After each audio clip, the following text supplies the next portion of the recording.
Think we're live? What I the? think we're live. That was weird. That was weird. That was weird. That was weird. What is going on, everybody? Welcome to the Square Table Podcast. We are back. It's been a couple weeks, but we're got a fun show recapping on Daredevil and some new trailers that just came out. Spider-Man or Spider-Noir, Clayface, and the new Steam controller, which Avandra wants to talk about. Oh, the hype. Yeah. The hype is real. The hype is All real. right. The hype is real. I'm hyped for it. I'm hyped for it. So, what do you want to kick off? We're us gonna away, kick sir. off with Spider-Man because Okay. I think that I'm hyped for it. Let's just start there. I'm hyped for it. I'm usually hyped for really anything Nick Cage is in lately. That's very true. He just, I don't know, man. He's just been hitting it. This in particular, first of all, this is a TV series on Amazon Prime. It is not a film, which I thought it was going to be a film. It is Also actually... very surprised it's not on Disney Plus, right? Doesn't it feel like? Yes and no. But I guess that's the Sony thing. Yeah, that's the Sony portion of this. It is a little. I mean, it's understandable. It's understandable why it's not on Disney Plus. It's hard for some people to understand that there's still a division of Marvel, really just with Spider-Man. Sony still owns Spider-Man, or they still have certain rights to Spider-Man. They don't own Spider-Man. Technically, Disney does own all of Marvel at this point, but Sony still has the rights to it. But first of all, coolest aspect of this particular this particular story is that you can watch it in black and white or actual Technicolor, which is kind of cool. For those of you who don't know who Spider-Man Noir is, he is living under a rock. Some people do, man. Listen, you never know. You try to cater to the audience, okay? At least my first introduction to him was, which I think a lot of people's introduction to him, which is why this got made, was Into the Spider-Verse. Absolutely. Probably one of the greatest characters in that movie. And the fact that Nicolas Cage is, voiced his character in the movie, and it was so good, they decided, you know what, let's make a live action and put Nick Cage in it. And let me tell you, if this trailer is hinting to anything, wow. Like, first of all, it's beautiful. It is okay, hold on. Well, yeah, go for it. I have not watched the trailer yet, so you want to watch it? Yeah, let's watch it. We're gonna put it live reaction on the screen here. Live reaction. Live reaction. AJ's live reaction. Let's do it. Let's do it right now. Doing it live. We're doing it live. Every mystery forms a complex web. But pull the right strand, and it's a straight line to the answer. I'm glowing bright obsidian. Universe trends to disorder. Axolotl amphibian monsters on the loose. Unelemental chemical. All right. First off, just want to start loving the vibes. The aesthetic of this show. 50s. I'm all in before Spider-Man Nicolas Cage even shows up. But all right. Yeah. Keep going. All you can do is fight to keep the chaos from your door. I like that this character is Ben Reilly. It is not Peter Parker. You haven't given us much to go. What can I say? The world's a dangerous place. Sandman. I think you're braver than you let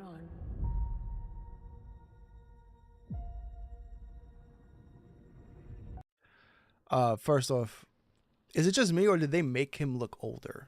He looks really old, no? He does. I mean, no, don't get me wrong. I know Nicolas Cage is old. I'm not saying like, oh, he's why not they get that this old, but guy. he's but older. I feel like he looks like I'm curious to see out how of shape. if that's so far anyway. If that's supposed to be a part of the story, I'm curious to see like maybe this, because keep watching. You'll see what I mean. Got me growing 6 black. Also, I think his webs are black. Which is awesome. Ever since Yeah. Ruby died.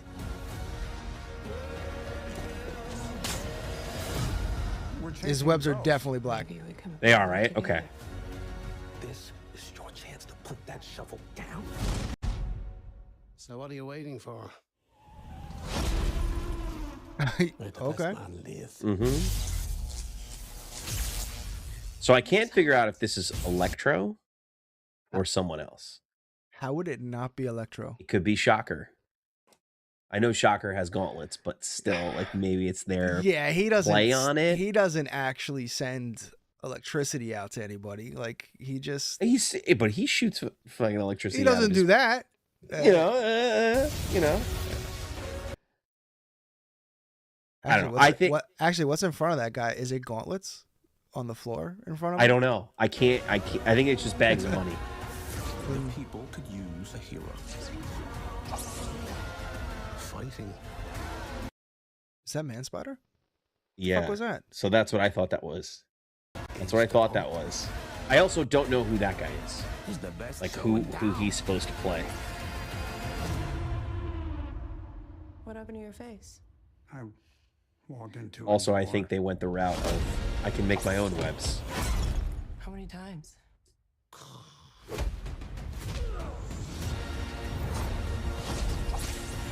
Yeah. Yeah, he's definitely that's his own webs for sure. Mm-hmm. May 27th, right around the corner.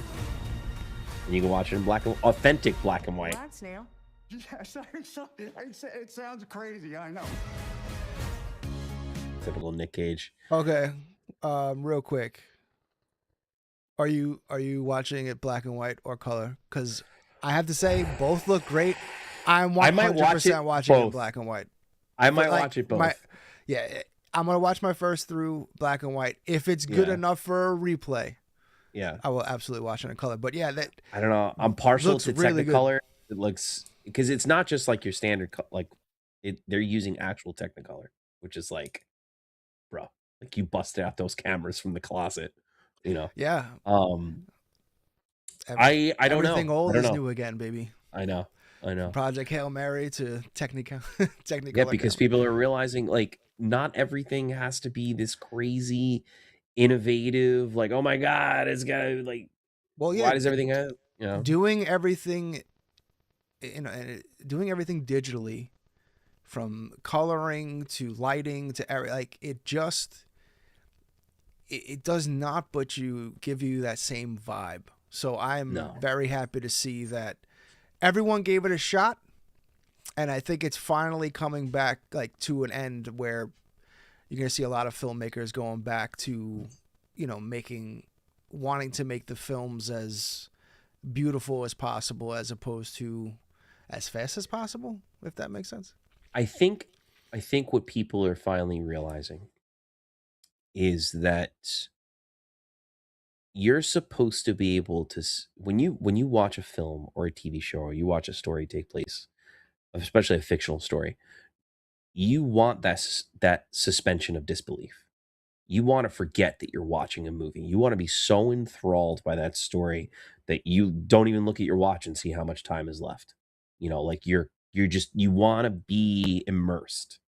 And as useful as CGI and a lot of digital components are, you lose that immersion.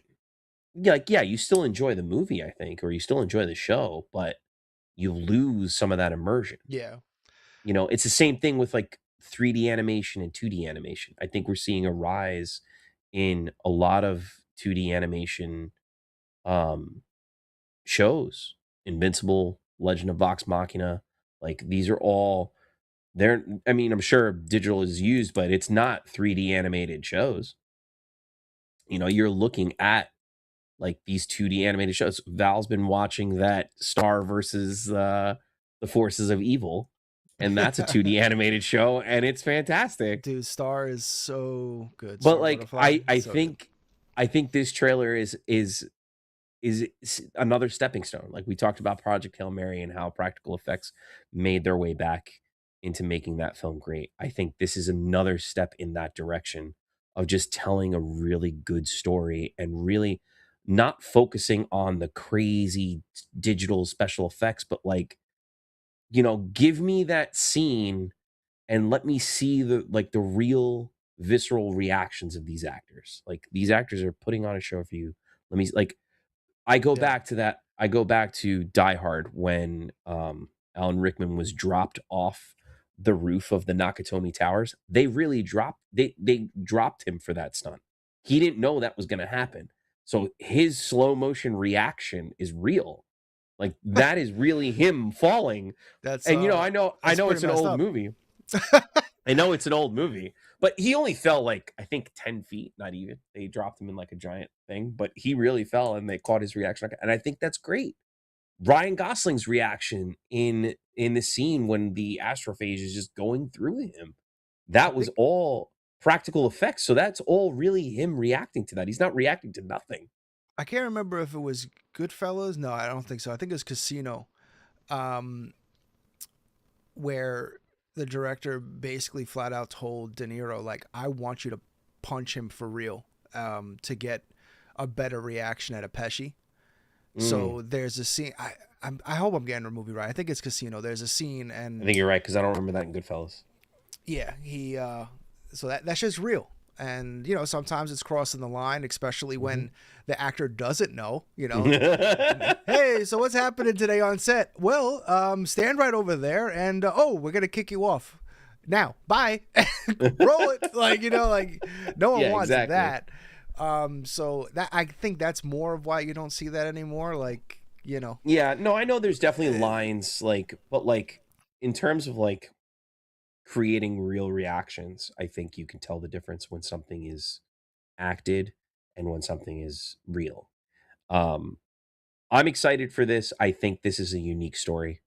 As much as even Into the Spider-Verse makes that trope of let's do this one more time. This, I think this character is interesting enough that it'll be enough to hold up a TV series, depending on how many episodes. I imagine it's probably going to be 6 to 8 episodes. I don't think it's going to be any more than that. So to go into the how many the Rogues Gallery that we saw. So confirmed. So we have Sandman. Yep. It's Megawatt, played by Megawatt. I've personally never heard. I don't know. I've never heard of Megawatt. A Spider-Noir character, and then there's Jimmy Addison, which is some fire wielder. Again, I'm not entirely sure. Not familiar with that character. And then the crime boss is Silvermane. Silvermane. Okay. Brandon Gleeson. So and it's not even the 50s. This is 1930s. Oh man, I love it. We in absolutely it now. love it. It's 1930s. We in it now. And Megawatt I mean, sounds familiar. Silvermane, that's cool. They don't even throw out I'm not even seeing Man Spider, which is definitely there, or maybe that's a dream or something. Yeah, I was gonna say maybe that's just some kind of episode. Yeah. That would be cool. I always like the Man Spider storylines, but they can get a little, depending on which one. Do they bug you? Oh man, this is like my D&D session all night last night. Yeah. They went into the misty forest, and my brother is just like, "Oh, look at that! I can't believe I missed that." Oh yeah, all night, 2 hours of that. 2 hours of that. That sounds like a glorious night. Yeah, it was great. I gotta say though, putting the Sandman in 1930 noir era New York, I think is incredible. I'm really excited to see that character. That's cool, man. I'm excited. I love that the Spider-Verse has done so well that this can exist. And one of the cool things that I believe Nicolas Cage said, where was it? Yes. I wanted to make sure I got the quote right. But so the reason why they're releasing 2 versions and why Nicolas Cage is specifically excited about it, and it's authentic black and white and true full color, is he's hoping it inspires audiences to go back and watch more black and white films, which is cool. I dig that a lot. I love old movies. That art form. Yeah. Because Sin City, bring that up real quick. I love that movie for what it tried to do and hit that aesthetic. And I was surprised to see that aesthetic didn't catch on at all. No one really tried to do that again. And if they did, it was bad. Like, it just didn't look the same. But Sin City, I think, is a special case, and I think it succeeded in doing what it tried to do with that kind of art style. It's very niche, and that's why I don't think it's still touted as a great film. But I don't think you're not going to win any Academy Awards for something like that. But artistically speaking, it's a beautiful film. Like, just if you watch it, the use, it's not just that it's black and white. It's the use of color in that movie and what it does and what it represents at times. Can't even hold that cannon. Can't even hold that cannon. But no, this trailer is great. I'm very excited for this show. I didn't realize it was coming in a month. I thought it was coming a lot later. Yeah, that's pretty That's exciting. how I feel about Kaiju Brooklyn. Shout out to Kaiju Brooklyn, May 31st. Hell yeah, And if you want to see this guy in person, I'll be there. Kaiju Live, baby. Actually, Kaiju Bonnie, Live. are you swinging by that weekend? I can. What weekend is it? Basically Memorial Day weekend. Yeah, I don't really have any plans. I can swing by. I'll come by. I mean, Why not? you got to pay admission to get in, but absolutely. Of course. Hell yeah. Obviously. No free rides here, kids. No free rides. So one of the cool, interesting things too that the internet's talking about, a little controversy here, is so in the comics, Noir's webs are more like a shotgun blast, like they net and spread, and that's kind of it. He never uses them to swing, and then obviously we just got that big swinging scene where he can, he pretty much can do everything a spider can, so to speak. So how do we're on roll. We're on roll tonight. Are you cool with the change? Does he care? I mean, for me, I feel like it's such a small I've never thing. read the Noir comic. I never even really knew about Spider-Noir until Into the Spider-Verse. That was my first real introduction. I think this is kind of playing off of that because he swings in that movie, and this particular iteration of this character swings. I'm okay with it. I mean, yeah, I think he's not Spider-Man if he doesn't swing to me. Like, I guess, Yeah, and to honestly have I some of the visuals that you can just have of that in that era. I mean, listen, and especially in black and white. Like, yeah, I'm totally partial cool with to them web swinging. not- I am yeah. extremely partial to web swinging. I was that kid when they said, "What superpower did you want?" I said I wanted to be able to shoot webs and swing through New York City. Then, Yeah. hell yeah. Yeah. You live for the ride. All right. We do have another trailer, right? I believe that's queued up. we do. And by the way, the season is going to be 8 episodes, 45 minutes each. Yes. And it will be released May 27th. I believe it's weekly because Prime usually does their episodes weekly. Yeah, so no, they're doing full binge. All 8 episodes. All 8 episodes on the 27th? Hell yeah, let's go. Yeah, basically Amazon's letting you pick. So it will, starting May 25th, they'll start doing on MGM Plus. They'll do the weekly drops, but on Prime, the whole thing's dropping. So it's pretty much what you want. Although in the internet age of you can't escape spoilers for fucking shit, no matter what. Like if you open up your phone, you're like, oh fuck, there it is. There it is. So I good luck. But I'm excited. We should binge the shit out of that. Yeah, let's do it. I'm gonna finish that in like one night. 8 hours, no problem. Let's go. But yeah, Nick Cage in a fedora, organic webs, Brandon Gleeson. I'm into it. Sandman in New York. Let's go. But let's go. Another trailer. A callback. So this is the Clayface trailer. We're pretty hyped about it. It is not on screen. Oh, there it is. Okay.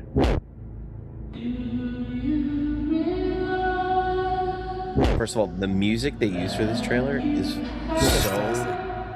that's the vibe, man. Oh, what a shot! What a frame! What a frame! Yeah, this I love this teaser, man. I know. Are you getting Dark Knight vibes? It's very hard. I'm not getting to Dark get Knight. I'm getting like real Dark Knight Two-Face vibes. Dark Knight like, vibes from that. Just the way, the angle, the shot. Oh like, yeah, it's the aesthetic. very Yeah. yeah.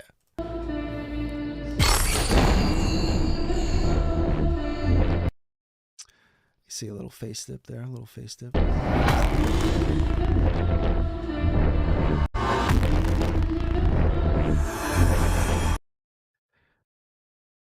So I believe they said that this is taking place before the events of Superman.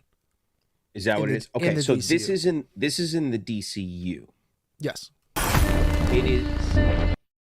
Is it not a part? It's not a part of the Pattinson Batman, is it? No. Okay. It is not. That's no. This is technically this should be the same Clayface that we saw in, oh my God, Creature Commandos. Oh, okay. Like it should. This is all part of the DCU, so that it should be the same guy. Fingers crossed.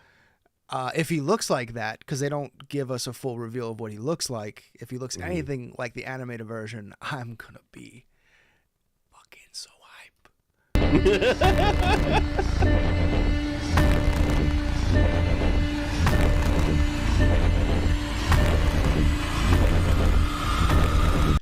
Oh, I just missed it. Oh, the shadow mace. Yes. See if I can get. Yeah, there it is. Yeah, there it is. The fact. So again, while everything, this trailer is very tense, very spooky. This is the fact that they're gonna do fun ass dumb shit like this, the mace, like that is the ultimate Clayface like character. That's the iconic thing. So the fact that they're letting you know right away, don't worry. As terrifying as this shit looks, you're gonna get comic book accurate. You're gonna get comic book accurate Clayface molding weapons out of his arms.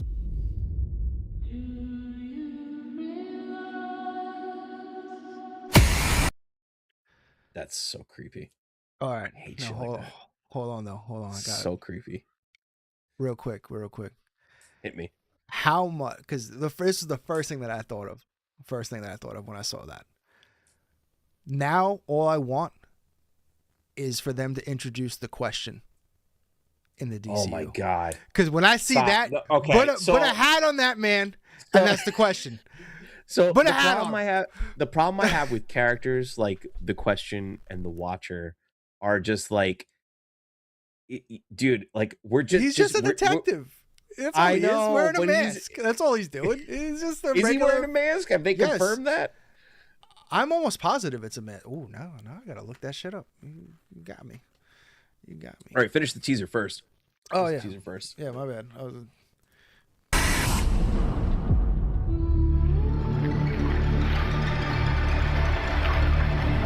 I showed this to Erica. Erica's like, I'm not seeing that. I'm like, you don't have to. I'll go with AJ. I'll go with AJ and Matt. It's fine. Yeah, I think I love what James Gunn and DCU is doing where, think about the marketing and everything for Superman and how it's so family friendly, and then we're going to jump ship to, we also make stuff like this. This isn't just, we're not going to make everything fit into our universe. Well, think about because that was one of my big complaints with like Marvel is, they gave everyone, I don't want to say they made everyone kind of the same character, but everyone had a comedic tone. There really was no like definitive, like, no, this guy acts exactly like this. And, so everyone always had comedic moments where I think this really showcases that, when we get Batman, Batman is not going to be tonally anywhere near Superman, which I think is going to play great because that's what makes those characters so great when they're together, is they shouldn't be. Well, think about the disparity the animated series did. Both Superman and Batman. Superman is so bright, so vibrant, so, in the light. And Batman is so dark.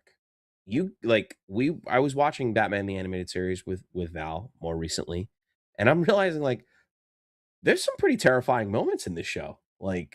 And it's beautifully, it's a beautiful show, but seeing the disparity between these two, I love that this is coming to life. like giving it a live action moment that it needs. But you're saying like all this, you're right.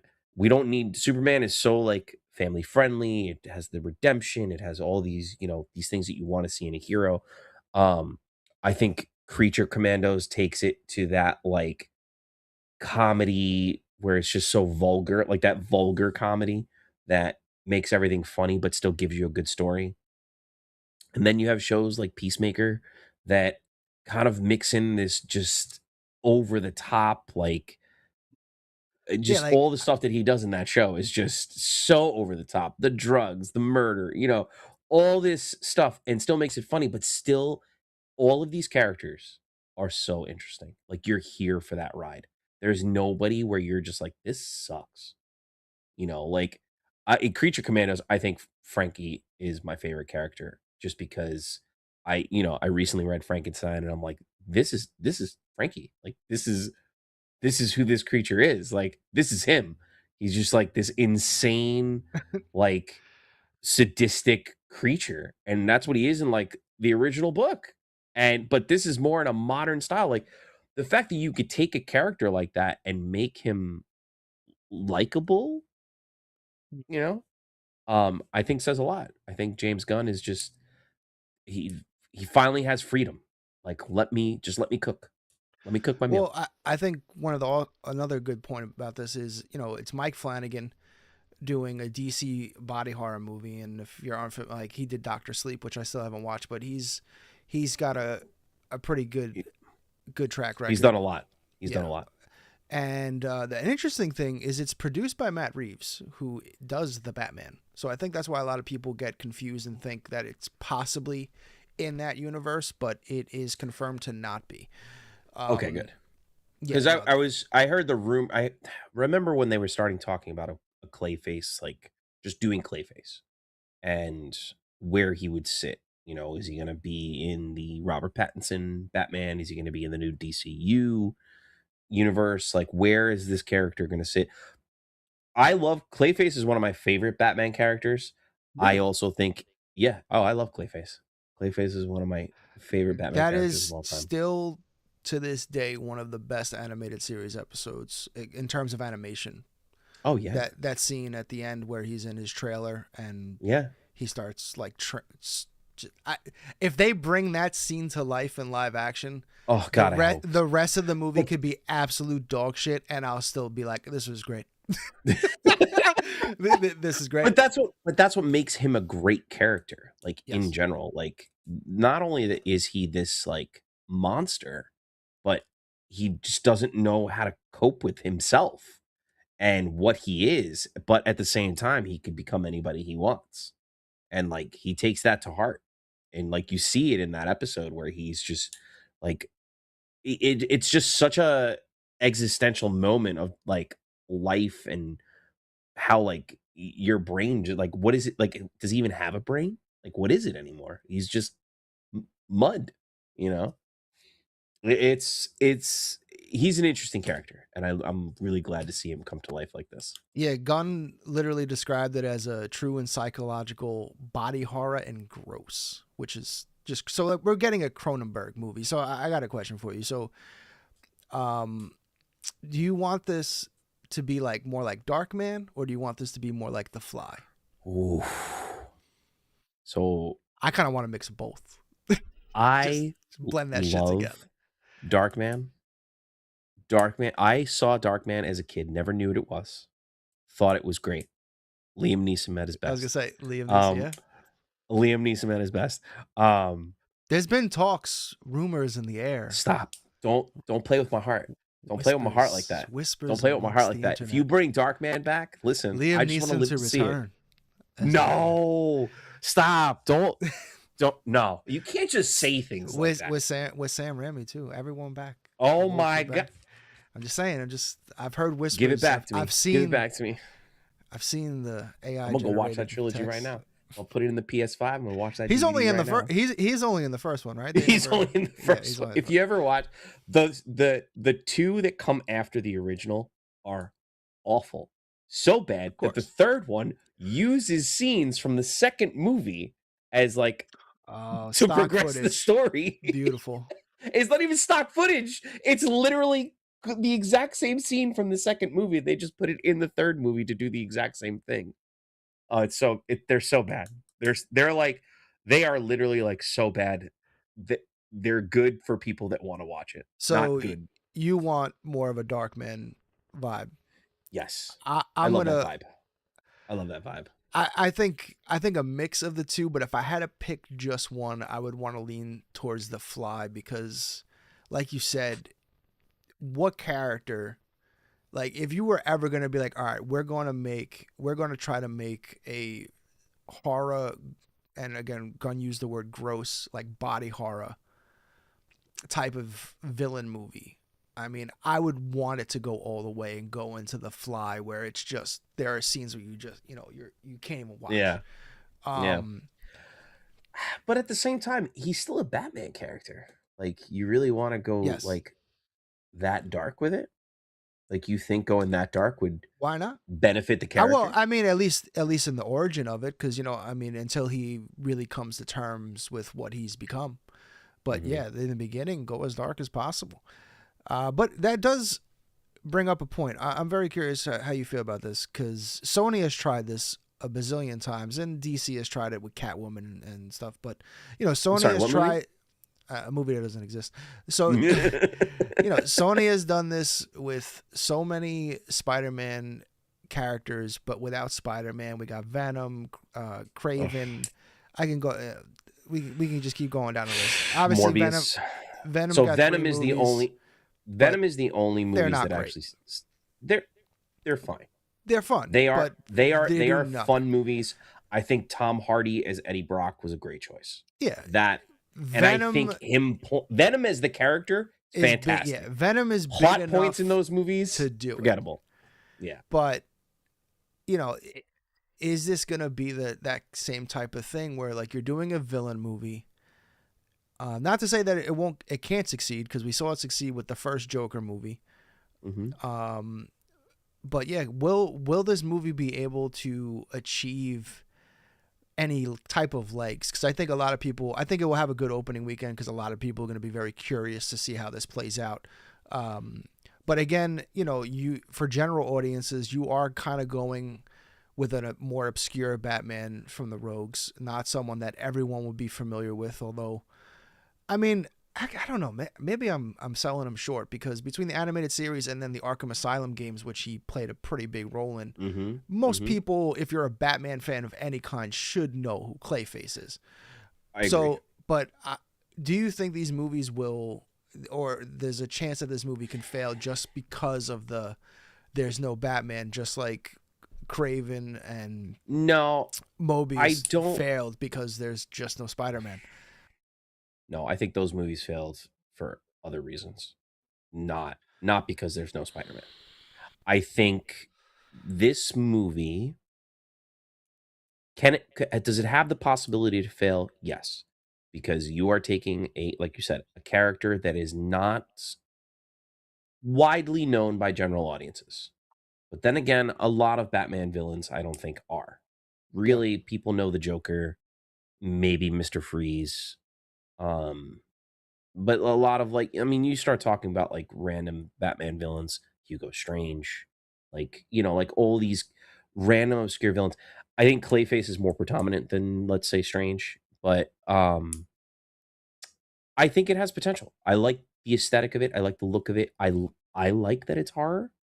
I think, like we've been saying, horror is on an uptick right now, and I think Yes. jumping on that, I think would benefit this movie in and of its sense. I think you are appealing to that demographic, not just to Batman fans.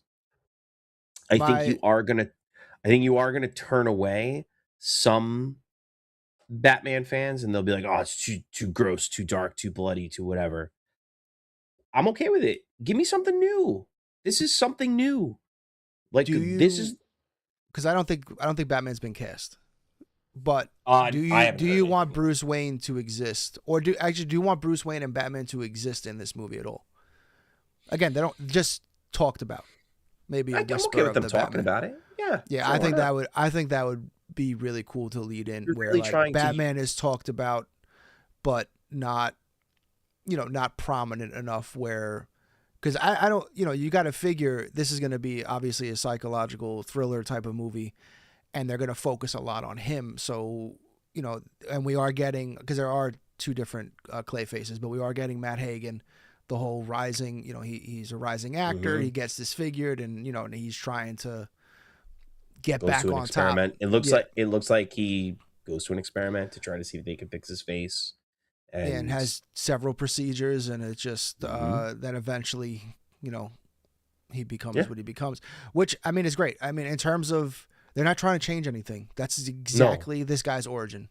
That's exactly that's where his it origin is. story. So it's not just like, oh, we're gonna make. So I love that. Again, one of my favorite things about Gunn in general and the stuff that he puts out is everything is so character driven, and it's always very important that the beats of these characters are always in these stories, and it's not just a change for the sake of change. I just feel like changing it for no, like making Star Fox, like Star Fox. So and we're back to Super Mario Galaxy, everybody. AJ, how'd you feel about that movie? No, I'm just kidding. Leslie, what's up, man? What's new in Kaiju tomorrow night, 9 p.m. To be fair, Clayface is like the Gigan of the Batman villain, bro. Hardcore fans know very little mainstream. Oh, yes, know very little mainstream fans. Yes. Yeah. That's a good. I guess that's a good reference for it. Yeah. It's I'm excited. I think, and I don't like horror. I'm not. You know me. I'm not really a horror guy. I'm very excited. But I'm very hyped for this. I think it'll be cool because I love this character. I'm really curious to see where they go with it. I'm really curious to see how dark this is going to be. If it's going to be like this real like psychological like mind fuck of a movie. I like how they got a no-name actor too. No, someone you're not familiar with at all. Believe his name is Tom Rice Harris. So yeah, pretty much. I'm sure he's been in something, but nothing that I know of. And then my favorite thing about all of this, right? My favorite thing is this releases on October 23rd, the week before Halloween. Let's go. Hell yeah. Let's go. Hell yeah. Let's see what other. Oh, so obviously, I think if I had to have any nitpick at all, is it seems like most of the effects that were shown, everything was CGI. And I'm hoping we get a little bit. Again, this is just a teaser, so but I really hope we get a lot. I really hope we get a lot more practical effect kind of horror, especially with transformations. Obviously, there's got to be a lot of CGI. He's a giant fucking puddle. I get it, but for some of those, you got to make that happen quickly on screen, man. Yeah, for some of those, or at least zoom give me in like shots. Yeah, give me some parts of his transformation. Yeah, that's what I mean. Just a zoom in shot. I don't need to see an actual. Like, listen, I'm gonna reference it. Give me like the Benicio del Toro in Wolfman. Give me those parts of his transformation. Wander, yeah. Mike Flanagan, the Ouija movie. Oh my god, that's not a good movie. I'm gonna be honest with you. It's not a good one. Not a good one. But Mike Flanagan has really done a lot of stuff. I know he's done some Netflix horror shows that have been really, really good, touted about. But yeah, no, this is I think this is going to be really good. And I think there's a really good chance too that if this does well, we keep getting more villain stories, because I think the first test will obviously, just for DC in general, especially since Matt Reeves is attached to this project, was the Penguin. Penguin on HBO Max was a great series. Really got to know that character. They fleshed him out so well. And not even just that character. You got to see that part of Gotham. Oh yeah, no, you don't really get to see. The series is fantastic. Absolutely fantastic. But I think what's great is if, I would love for them to keep using that format of the villain, instead of trying to flesh out an entire villain in a movie, give him his own series leading into a movie. I think that is such a unique way to go about it, especially because, when we're talking about comic books, the Rogues Gallery is like, you know what I mean? No one beats Batman's Rogues Gallery. No. No. A lot of people come close, but that is the one. So I don't even think like specifically on them in the world and then bringing them into Batman, I think is such an awesome thing. And I hope that James Gunn and Matt Reeves can continue this, like keeping the Elseworlds and the DCU just separate. Like, because again, with comics, it's always been like that. We've always had Elseworlds comics and multiple timelines happening at the same time. So to comic book fans, which I think there should be enough of us at this point. Yeah, I don't think you need to fear for that from audiences. Like, oh, we can't handle seeing two Batman at the same time. Like, yes, we can. Absolutely. Like, it's absolutely. Dude, they just came out with Absolute Batman's like oh my god, it's awesome graphic novels. Yeah, like that's not in the Batman universe. Like that's not in the general like DC Batman universe, but it's a great story. Like if you got to let these fans tell their stories. A lot of these films that we're seeing now, the good ones, I think, are because the transformation scene was awesome, Leslie. Yes. And you can thank AJ for that. He told me to watch that movie and I did, and it was fantastic. I don't know why that movie gets a bad rap. Yeah. Haters, that's why. Yeah, haters. But I think we're seeing a lot of second Ouija movie. Major improvement. I think we'll see it because you're seeing a lot of these films and TV shows come out, and they're doing so well because the people in charge of them love them. They're not there to not just to collect the paycheck. They are there to give you this, like, just, hey, I love this. I want you to love it too. Like Jon Favreau and Dave Filoni in Star Wars right now are going to just take it to another level and give us the content that we finally want and give us the Star Wars stories that we finally want. I think this, and like you're saying, like the fact that Gunn is focusing a little bit on the villain stories as much as the hero stories is great, because these villains, they are good. Like they're great villains. Like they're like, it just seeing these guys come to life and tell their story in a really like great way, in a really beautiful way, you'll have success. And the more success you have, the more we get. We eating good right now. We eating real good. It's like everything that's coming out there. And I'm actually pretty impressed at how dark a lot of these stories get. Like like we can even start talking about Daredevil. Daredevil Born Again is like super gritty right now. Like, and the problem I'm really having with it is it's really touching home a little bit on a lot of these topics. Just a little, just a little bit. I tried to tell you that. I tried a couple weeks ago. I was like, and you were like, and I was like, no. It's like, okay, so this guy's gonna take over New York City and basically use the police as his army. Oh, everybody's just okay with this. Oh boy. Everybody says this is okay. Nobody wants to say no to nobody. Nobody wants to say nothing. Okay. All right. Cool. Sweet. Sounds great. No, but yeah, let's jump right into Daredevil. I think this show is heating up. So good. It's heating up. So good. And I remember when we were saying by episode 3, we're like, it's a little bit of a slow burn. Episode 4, that fuse was lit and blew up by the end of that hour. And it was just so fucking good. I love that we saw the Watcher, because we haven't talked about this show in a bit. So a little catch up, seeing the Watcher after she falls in the boxing ring through the window when Daredevil saves Bullseye. That was awesome because he only shows up in pivotal moments in the MCU. So that means 100% we're about to get Fisk. Like we're gonna get the ruthless, as if he wasn't ruthless enough. Well, so here's here's where I want to interrupt you there because I want to counter that. Okay. In the last scene of the last week's episode, it's Daredevil fist fighting Fisk all over again, and they're all like, they're both just very visceral, very aggressive. But even then, like, you see Daredevil like holding back, like he doesn't want to fight him.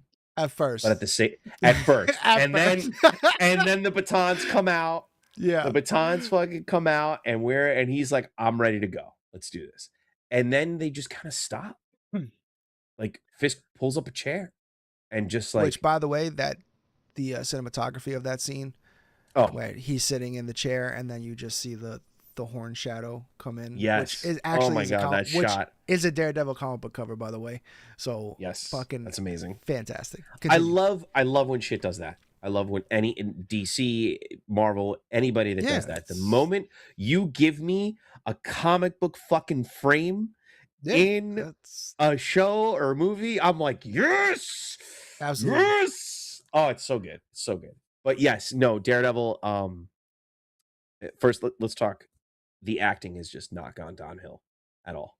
It is. Well, that is because Karen hasn't been in the last 2 episodes, so that's so immediately the acting like really. I'm gonna be honest. I'm gonna be honest. I like her character less and less every episode. I also don't think she plays any real, at least not at this point. She doesn't play any real pivotal points. That like I feel like you could progress the story without her. Yes. Like you don't really need her. Yeah. Again, because she's just being the Punisher. Like you're seeing, all right, like that's the only thing that she has is like you're seeing her character de-evolve or evolve, however you want to go. But she is becoming more and more of Frank's mindset, where it's just like, well, we could have just had Frank. Like, and you know, especially since like you're in his spot too. It's not even like, you know, you literally took over his little lair and you're using it as your new hideout. So yeah, her character is just there. And I guess, you know, they're just, you always want to have that slight romantic angle.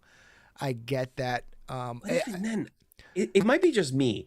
I feel like their romance is awkward. Like I don't, like the chemistry was there in the originals, like when they had the original Daredevil series. In this season, I don't feel like their chemistry is there. I don't feel like there's that romance between them. Well, I think that might be intentional though, because you know, you could see from just the dialogue of Matt when he's talking, like, what happened to you? Like, what's happened to you? Like, she is clearly going to a different, you know, she is really embracing the dark side and more of the Frank mentality of like, I'm going to do what needs to get done regardless. Yeah. So, which again, I don't hate it. I am being a little over the top here saying like, she's tired, but like she's, you know, like you said, if they would have replaced everything that she's doing with Frank, would we not be enjoying the show? Show more. I don't think Frank as a character could do what she's doing, because Frank is not one for subtlety. You know what I mean? Like, she's using subterfuge, she's using, you know, disguises and things like that. Castle is not going to do that. He's going to roll up in the van with a rocket launcher. He's going to get you and just murder everyone, because that's what he does. She at least still has this kind of reservation about killing. Especially because, you know, in the last episode, she says that, you know, I still have nightmares about killing Wesley, which I completely forgot about until they recap that. I like how they made all that stuff like kind of officially canon, because this has always been like, we don't know, everything's kind of loosely tied to the Netflix Daredevil series. And so I do like that they are slowly but surely cementing some of the things. Leslie brings up a good point. Have they officially announced where the Punisher is? Or am I just forgetting? He just dipped, right? Like he just dips. Yeah. In the last season, he does his thing and then dips. Yeah. And he's gonna show up in Spider-Man? Is that what he's No. And they have that. He's got his own movie coming out. It's a TV movie made for TV movie right after Daredevil wraps up. So I guess we're it's pretty much right. We're almost there. It's gonna. I'm sure we're gonna find out where he's been, and if there's anything like the trailer. I don't want to put another trailer on the screen. No, but it's all right. one, that trailer was phenomenal, Mm-hmm. and I could not be more excited about it. But I don't want to. Punisher is one of my favorite Marvel characters. He really is. And in today's world, right now, it's hard to not want a guy like that. But like, you know what? Like again, I just want to take someone like the Punisher, and I just want to send him to Epstein Island. Wouldn't that just be great? Let me ask you this. But now we're gonna get into some philosophical topics. Oh yes. In terms of you keep saying like I just want to send murder. It's still murder, and you're still like he is flat out cold-blooded killing people. Like that's his whole shtick, you know. But he still has a code. It's very much like the Predator. Yes and no. You read Civil War, right? Like remember when? Yeah, of course. Yeah, remember when he goes up against Cap, and Cap. Well, he doesn't. Cap just beats the living shit, and like he won't fight him back. He don't fight him. Yeah, he won't fight him. He's like, you're Captain America. I bring up that scene all the time. I bring up that comic. Which I hope we get. I think it was in the Punisher. That was Punisher Civil War, or it might have just been the straight Civil War line, because Civil War was one of the expanded all across Marvel. Yeah, and they had all the special covers for all. I have a lot of them initially, and I remember reading that, and I'm like, holy shit! Fucking Cap is just because Cap is like, here. He opens the door, and there's just a whole bunch of villains sitting around a table, and they're all talking about how they're gonna ally. And what does Punisher do? He pulls out an M16 and murders them all. Yeah, murders them right there in front of Captain America, just dead. And Cap jumps him and beats the shit out of him, and like pummeling him, brutally pummeling him, and he doesn't fight back. He just sits there and takes it. He sees all like bruised and shit, and he's like, "Why would you fight back?" He's like, "You're Cap. Why would I fight you?" Yeah, it's exactly. It's like, why would you even ask that question? He just has he understood the reaction, so he knows what he's doing. And and John Bernthal, I don't think as an actor, I don't think anyone can play that role. No, anymore. He has too much of a him as an actor in general. You're not going to find many people to be able to match his intensity and his natural intensity. Oh, that's what you just said right there. That's something. It. Yeah, he's not. That's him. Because if you were a fan from him from the beginning, like Walking Dead, which is where he broke in, his character is very he has this very intense. Yeah. And a lot of characters he plays. If you want intensity, you go to him because no one's matching it. And again, sometimes the stars align. just similar to the actor that plays Matt Murdock. Yep. Where it's just you were Charlie born, Cox. Yeah. Yeah, you were just born to play these characters, and and it's awesome to see when, especially with the Punisher case, where he quit twice. He when they were filming season 1 of Born Again, he quit. He said, I don't like what you're doing with my character. This is not what the Punisher would do. So I don't want to be a part of it. And that instance is what made them bring in the original showrunners from the Netflix. They brought back the whole squad because of that decision that he made. He could have just showed up and took his bag and read the lines, but he was like, no, I care so much about this character that I'm not I'd rather on you recast it because that's not what it should be. So that's just incredible, just for him. So, Leslie brings up a good question. So he's saying, on the philosophy point, who do we agree with? Do we agree with Daredevil's point of view, where even the most evil people deserve I don't want to say a second chance. I think a second chance is a little strong. They deserve justice. They deserve to be prosecuted to the letter of the law. Now, I understand what that means, because that means that you are trusting in the judicial system that exists, whether in this world, reality, whatever you want to call it. It is not a perfect system. It is not. Is that true? Is that truly receiving justice? I don't know. I don't think so. So you Daredevil or you Punisher? I'll tell The you problem- right now, I'm the Punisher. I know you're Punisher. Yeah, we know. It's not We even. know. That wasn't As- a question. As That much wasn't as a question. I'm pretty sure Leslie meant this question for me, not for you. as much as I love Batman, and Batman is my favorite character, the no kill rule, like which are some of the best storylines with Batman, is when, you know, people are like, dude, you doing your bullshit just keeps getting more and more people killed. Well, that's what Karen says in the last episode. She goes, the reason this is happening right now is because you didn't kill Fisk. But at the same time, you start to, if you dive into a little bit deeper than that, you killing this person doesn't necessarily fix the overall problem. Because if you, let's say you kill Kingpin, now you have this power vacuum, okay? And you either have chaos that's going to ensue because there's no one to lead any of the criminal organizations, or you have someone that worse that's going to try and step in and take over. That's just the reality of it. It's not like you kill Kingpin and everything is all, you know, daisies.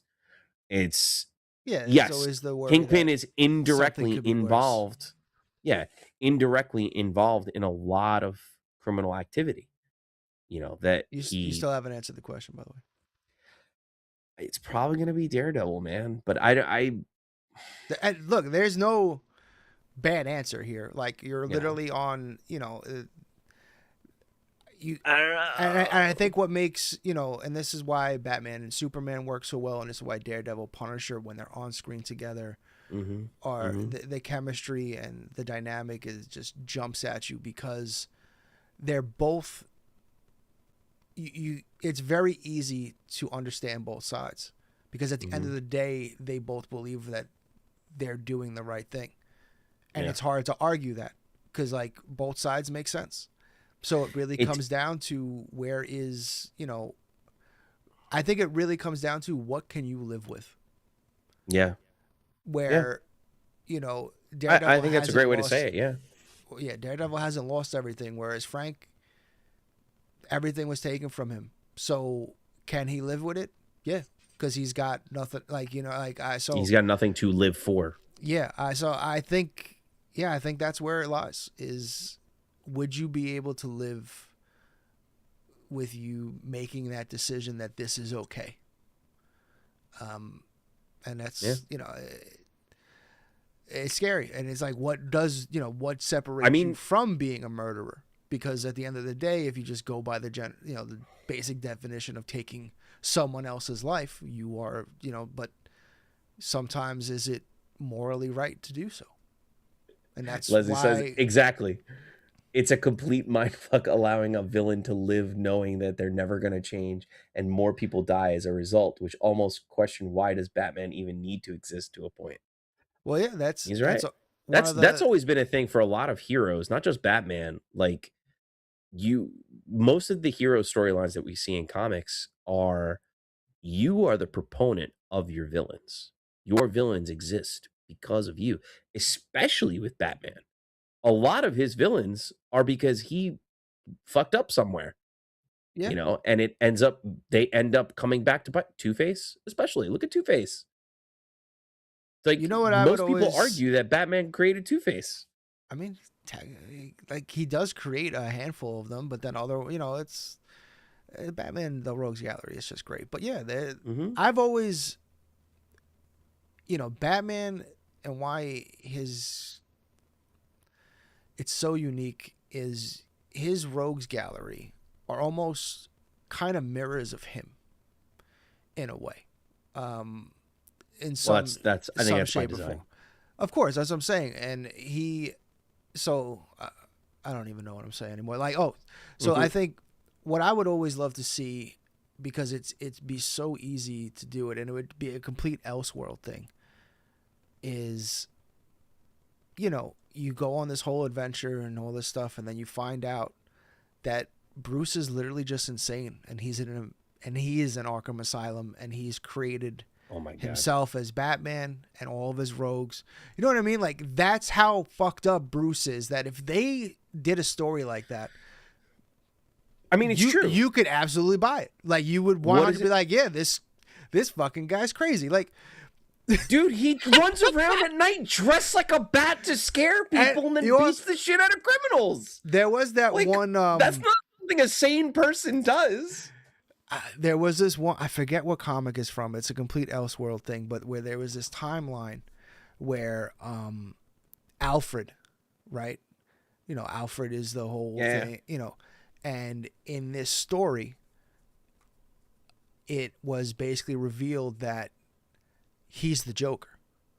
Alfred plays the Joker to fulfill Bruce's like, cause he needs it. Bruce needs it. So Alfred not only is his caretaker as Bruce, but then also gives him something to fight for as the Joker. It's kind of fucking crazy. So it is what do they say here? Oh yeah.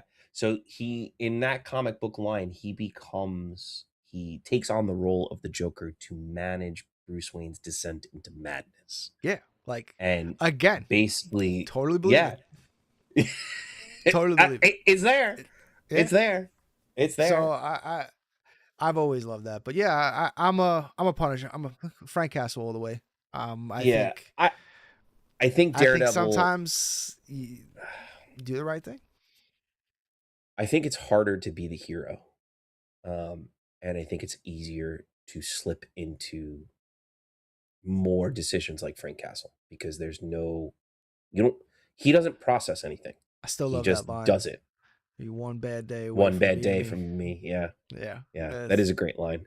I also think he has a lot of animosity for Daredevil. And because his brain cannot comprehend why Murdoch is trying so hard to be the protector, to be the hero, to defend these people. He got life. It's Foggy? Yeah. He got life. Yeah. It's like, oh man, Frank. Frank hitting him with the truth. But so like this goes to that whole storyline of, okay, so Daredevil does try to kill somebody. He literally throws Bullseye off the roof. And I love that scene because he just literally looks at him and just goes, eh. Yeah, he gave Didn't even in think at about that it. point. Like, to that point of, can you live with it? And he made that like, yeah, you know what? I've had enough. Yeah. But then he comes back and I'm questioning, like, why are you saving him? Yeah. Like, that's why just let him go. Why? Because of Foggy. Like, all those flashbacks to Foggy were great. Like, really just, and that really shows defines you how much, and obviously we've been friends for years, and how much your friends in your life kind of balance you out. Yeah. Because again, not everyone's going to agree or have the same thing, and it's like that balance of a great friendship. It helps. It just helps. It's needed because you can see you can see early on Matt kind of is more like Frank. Like, oh, he's going to die in prison. Like, well, those are the consequences. Like that actually comes out of Murdoch's mouth, and it's because of Foggy. Like Foggy got him, to really see things from a different, so it's great. I love that entire episode. These last 3 episodes have all been absolute bangers. Bombs. Bullseye in the diner. I could watch it all day. Do you know what scene having a great time? Really got me? Having a great time. The scene that really got me is when the Dr. Glenn is in the bedroom and she's just sitting on the chair, like at the edge of the bed. And Buck walks in and he's like, tell me what's wrong. And she's literally having like a psychotic break. And she starts like, he's like, show me. And she starts like choking him. And like you see her like white knuckling like the back of his neck. And she's actually like choking him. And I'm like, I told you. Talk about a descent into madness. No, she is. Apparently there were shots leaked of her in the costume. Which I'm kind of upset about. The fucking internet. I haven't seen it yet. But so I'll make sure not to. Don't. Spoiler alert: she looks like Muse. Like that's. Well, she does have his mask like in her underwear drawer, so like whatever. Speaking of stuff like that, who do you think got off in that scene? Both of them. It seemed like both parties were really enjoying Eric and I were like what was watching that happening? scene. We're like, I'm like, this scene, what's happening right now is very long. It's Yeah, like, taking that's a what I really mean. long Like, it time. wasn't like, I really feel like she came to a climax in that scene. Like, Yeah. and possibly he did too. You don't know. You don't I know. don't know. You don't but know. he seemed to You don't know. really enjoy it. He The had camera was no above the issue. waist. The camera was above the waist. Yeah. We don't know. We don't But know. I think yeah, everyone no. left wet though. All parties included. Everyone that watched as well.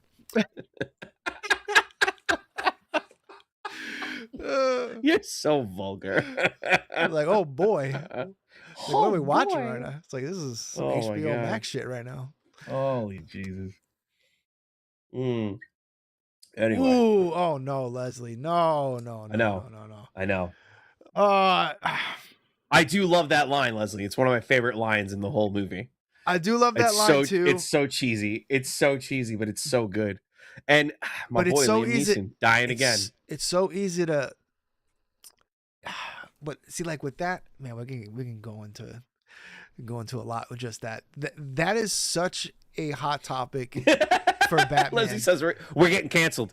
Yeah, probably.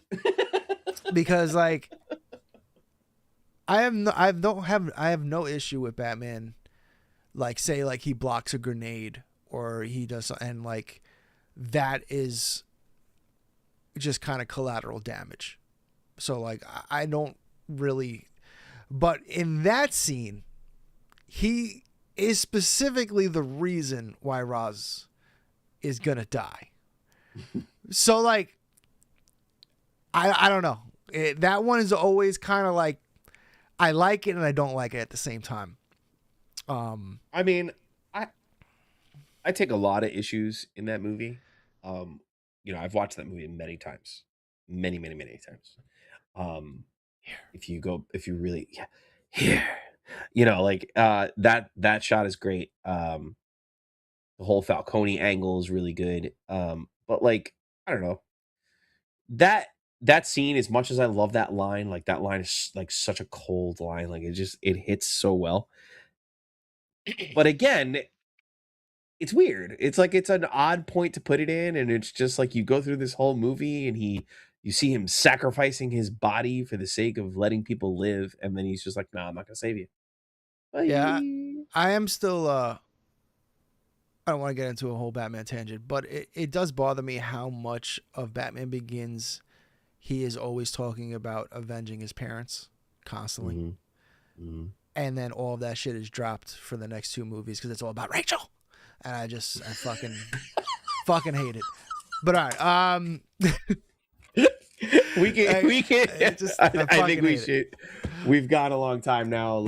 We can actually close out. We'll talk about You don't want to talk about the Steam controller real quick? You were so not hyped after about this. It. No, I am hype about it. But we'll talk about it in another episode. Oh my gosh, we did. No, I like this. We went into a lot of philosophical debates here. Yeah, it was good. What is right? What is wrong? What is the definition? Who is right? Who is right? Is it Frank? Is it Daredevil?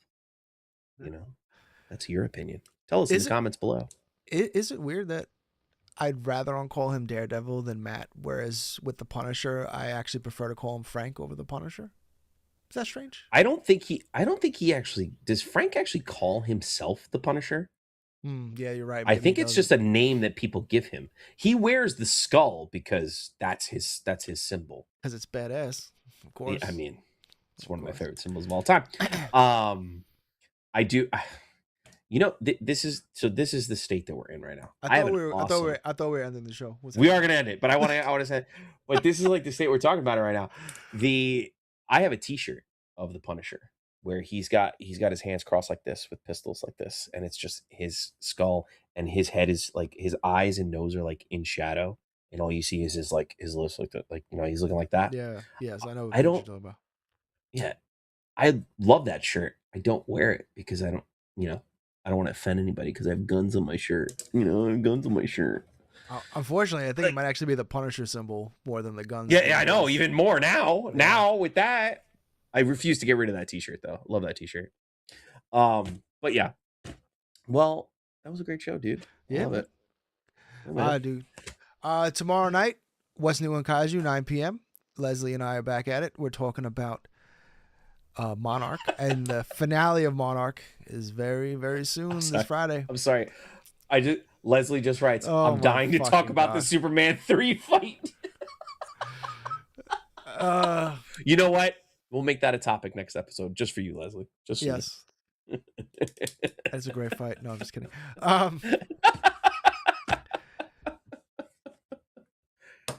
All right. Yes. But all right, Monarch everybody. finale coming up soon. But Monarch yes. finale is this Friday. This Friday. Hell yeah. Pretty exciting. Hell yeah. But all right, everybody. As always, like and subscribe and be on the lookout for more content from Kaiju Live. Have a great night, everybody. Gonna go watch Daredevil right now.